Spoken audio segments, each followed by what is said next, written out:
नमस्कार दोस्तों, स्वागत है मेरे YouTube channel Indian Ayurvedic doctor पर। दोस्तों, मैं हूं आपका दोस्त MKS माइसैनी।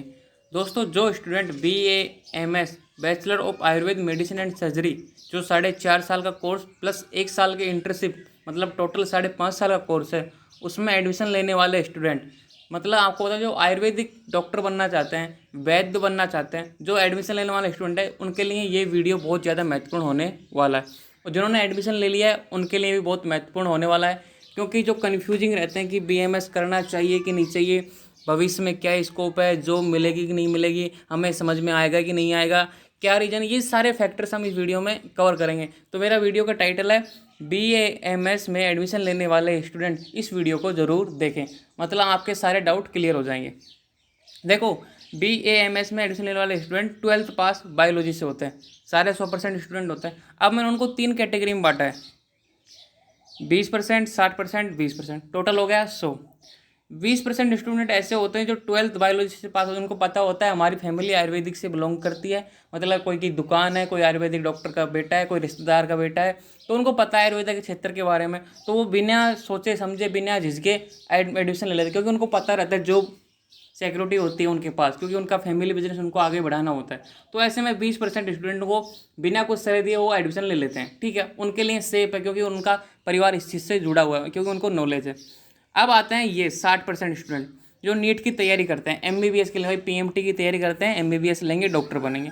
अब प्रॉब्लम ये आती है इन स्टूडेंटों के साथ कि कट ऑफ ज़्यादा जाती है, और जो हाई 5 या 10 नंबर से रह जाते हैं और बार बार ट्राई करते हैं, 1 साल 2 साल 3 साल, जब नहीं होता तो घर वालों के प्रेशर में आके या फिर किसी कारण की वजह से ये MBBS नहीं मिलने पर BMS में एडमिशन लेते हैं। और ये अभी सोच रहे हैं, जैसे नीट का एग्ज़ाम लगेगा या आपने दे दिया, उसके बाद आप सोचोगे कि BMS कर लूँ कि यार अच्छा है यार, MBBS तो नहीं मिल रहा। तो ये 60% इन बच्चों के लिए ये वीडियो बहुत ज़्यादा इंपॉर्टेंट होने वाला है। और जो 20% होते हैं विद 12th, जो बहुत से स्टूडेंट होते हैं ना उनको आयुर्वेदिक फैमिली होती है, ना उन्होंने नीट की तैयारी की होती है, लेकिन वो BMS में एडमिशन लेना चाहते हैं, क्योंकि उनको ऐसा लग रहा है कि हाँ आयुर्वेद में अच्छा स्कोप है, हम कुछ कर लेंगे, सब कुछ ठीक है। तो विद 12th उन्होंने नीट का एग्ज़ाम दिया 12th के साथ, और नीट क्वालिफाई वगैरह वो एडमिशन लेना चाहते हैं। अब ये देखो, इस तरीके से 100% है। इन बच्चों को कोई प्रॉब्लम नहीं है, क्योंकि इनकी फैमिली बिलोंग करती है, तो इनको पता है इनका फ्यूचर सेफ है।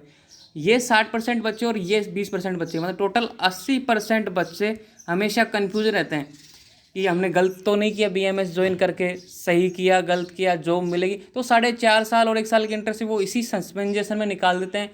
क्या पता को लोग क्या कहेंगे, BMS को लोग अलग अलग बातें बोलते हैं कि कोई स्कोप नहीं है, तो हमें कुछ ऐसा गाइड मिल जाए ताकि हमको सब कुछ सही समझ में आए। तो इसके लिए मैं ये वीडियो बना रहा हूँ। तो आप देख लीजिए आप किस फैमिली से बिलोंग करते हैं, किस कैटेगरी से बिलोंग करते हैं। विद 12th हो या नीट की तैयारी करने पर MBBS नहीं मिल रहे पर BMS में सोच रहे हो एडमिशन लेने की, तो ये सब आपके लिए अलग अलग कैटेगरी के हिसाब से एक ही वीडियो है, आप समझिए। इंडियन आयुर्वेदिक डॉक्टर पर आप ये वीडियो देख रहे हैं, इसको लाइक कीजिए, वीडियो को कमेंट करना और सब्सक्राइब जरूर करना। कोई भी डाउट हो, कोई भी क्वेश्चन हो तो आप मुझसे पूछ सकते हो, मेरे सोशल मीडिया हैंडल डिस्क्रिप्शन में मिल जाएंगे। अब देखो, मैंने 3 क्वेश्चन बनाए। क्या BAMS भविष्य में करियर के लिए सेफ है?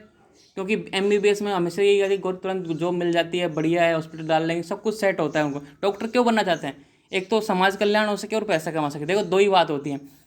देखो, किसी की सहायता कर सकते हैं और पैसे के पैसे कमा सकते हैं। एक डॉक्टर एक मतलब सेफ है, जॉब सेफ जॉब प्रोफेशन में आता है, क्योंकि भाई इसमें सब कुछ ठीक होता है, तो जॉब मिलेगी, सेकंड ऑप्शन है अपना। और आफ्टर BAMS हम क्या क्या कर सकते हैं? ठीक है, हमने BAMS कर लिया, एडमिशन ले लिया, उसके बाद हम क्या क्या कर सकते हैं? तो ये सर कि मैंने 3 क्वेश्चन बनाए, तो इन तीनों क्वेश्चनों का आंसर मैं आपको दूंगा, एक एक क्वेश्चन को डिटेल में समझाऊंगा और आपके सारे डाउट क्लियर दूर करूंगा। आगे बने रहना वीडियो पे। आगे बढ़ते हैं नेक्स्ट स्लाइड पे।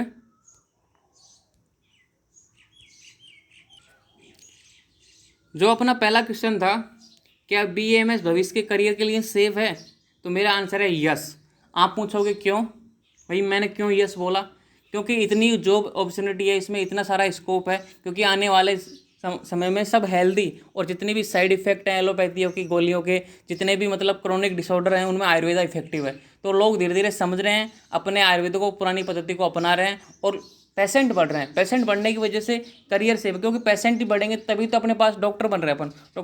तो डॉक्टर तभी तो चलेंगे जब पेशेंट आएंगे, तब बीमारियों को ठीक करेंगे। अब क्योंकि अपनी डिमांड बढ़ रही है। अब जैसे कोरोना चल रहा है, इस समय आयुर्वेदा की बहुत ज़्यादा डिमांड है, इम्यूनी बूस्टर कुछ ऐसी चीज़ें होती हैं जहाँ पे एलोपैथी डोमिनेट करती है, कुछ ऐसी चीज़ें होती हैं जहाँ आयुर्वेद डोमिनेट करता है। देखो दोनों में अलग अलग है, दोनों का अपना सिद्धांत है, तो कोई बुरी नहीं है कोई अच्छी नहीं है, दोनों ही अच्छी हैं दोनों ही बुरी हैं। किसी क्षेत्र में आयुर्वेद पीछे रह जाता है, किसी क्षेत्र में मॉडर्न पीछे रह जाता है। मैं किसी की बुराई नहीं करता इसलिए, लेकिन आने वाले फ्यूचर में BAMS MBBS से ज़्यादा सेफ है, क्योंकि इसमें करियर बनाना आसान है, इसमें जॉब अपॉर्चुनिटी है, इसमें डिमांड है आगे फ्यूचर में, सब कुछ है, इसलिए मैं BAMS को रेफर करूँगा। ठीक है,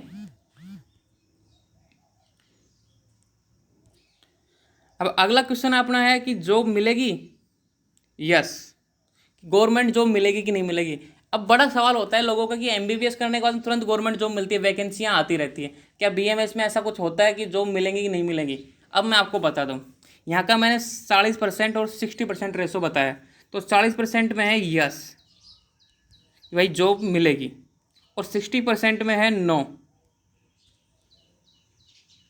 ऐसा क्यों बोला मैंने, क्योंकि सरकार भी आयुर्वेदा की तरफ इतना ध्यान कम दे रही है, गवर्नमेंट जॉब भी कम निकालती है, इस वजह से बोला कि 60% चांसेस ऐसे रहते हैं कि भाई आपको जॉब नहीं मिलेगी, क्योंकि जॉब मिलती है जो हाईली स्टूडेंट जो क्रीम स्टूडेंट होते हैं उनको मिल जाती है, और इतनी कम निकलती हैं जॉब आयुर्वेदा में। इसलिए मैं जॉब तो मिलेगी अगर आप क्रीम स्टूडेंट हो, ब्रिलियंट स्टूडेंट हो, क्योंकि लेक्चर्स की जॉब निकलती है, MO की जॉब निकलती है, CCRS में जॉब निकलती है, ठीक है, बहुत सारे NHM में जॉब निकलती है, ऐसे बहुत सारे अलग अलग हेल्थ डिपार्टमेंट में बहुत सारी जॉबें निकलती है। लेकिन 40% मतलब MBBS के मुकाबले MBBS को अगर 60% जॉब मिलने के चांस होते हैं, आयुर्वेद में 40%, तो जॉब के चांसेस थोड़े कम है, लेकिन मिलेगी जरूर अगर आप स्टडी करोगे। ठीक है, अब मैं जॉब नहीं मिलेगी, आप सोच रहे हो अब जॉब तो मिलेगी नहीं, हम BMS क्यों करें, तो आगे बढ़ते हैं ना। मैं बता रहा हूँ आपको कि BAMS करने के बाद हम क्या क्या कर सकते हैं।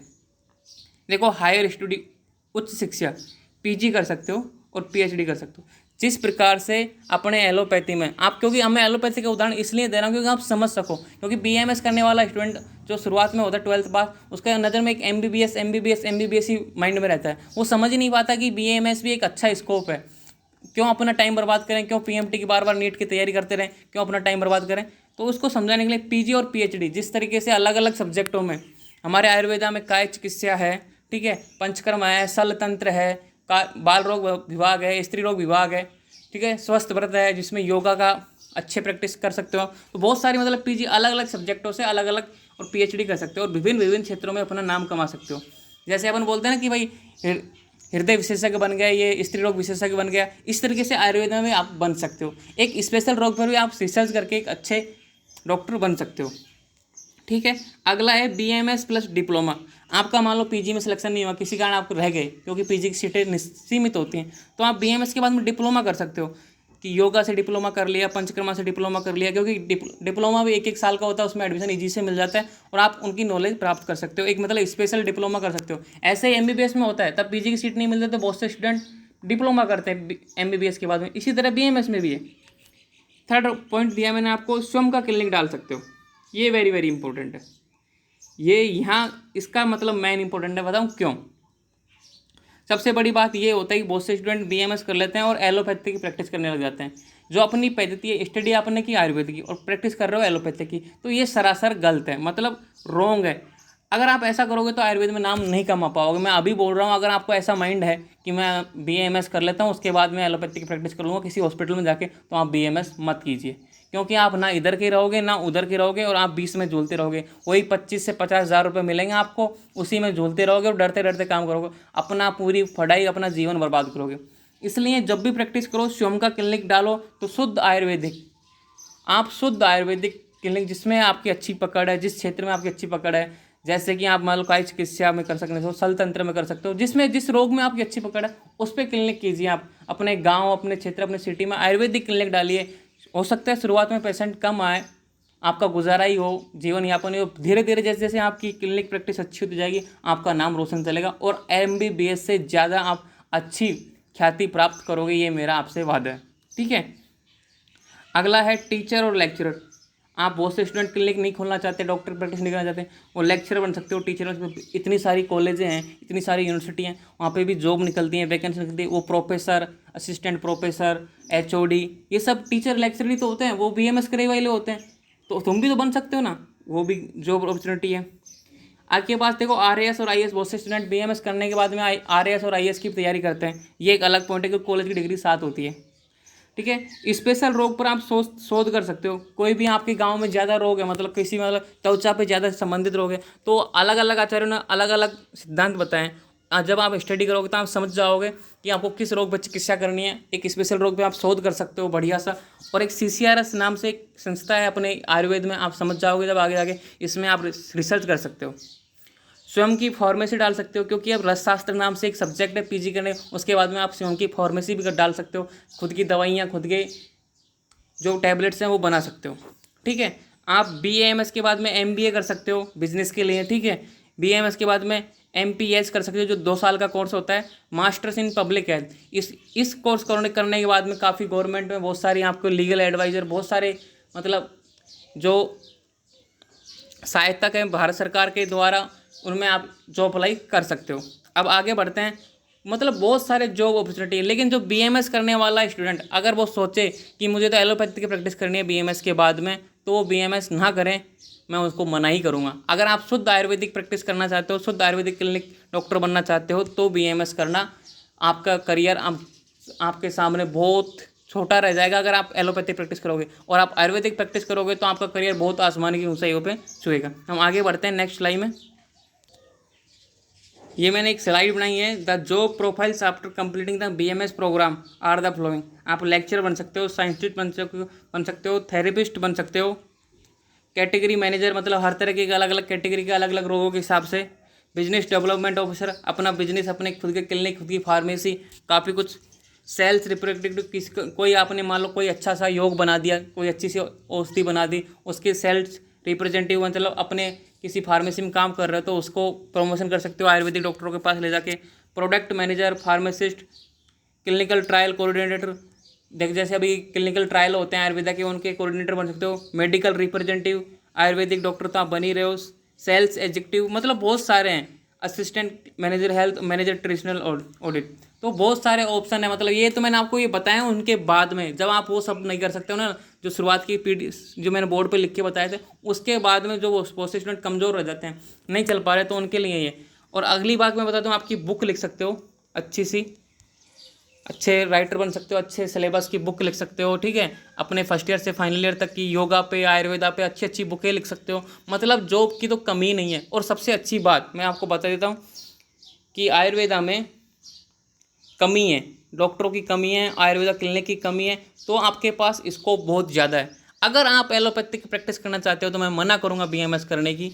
आप अगर शुद्ध आयुर्वेदिक प्रैक्टिस करना चाहते हैं तो ही आयुर्वेदा चूज़ करना, आपके लिए जॉब की अपॉर्चुनिटी बहुत सारी हैं।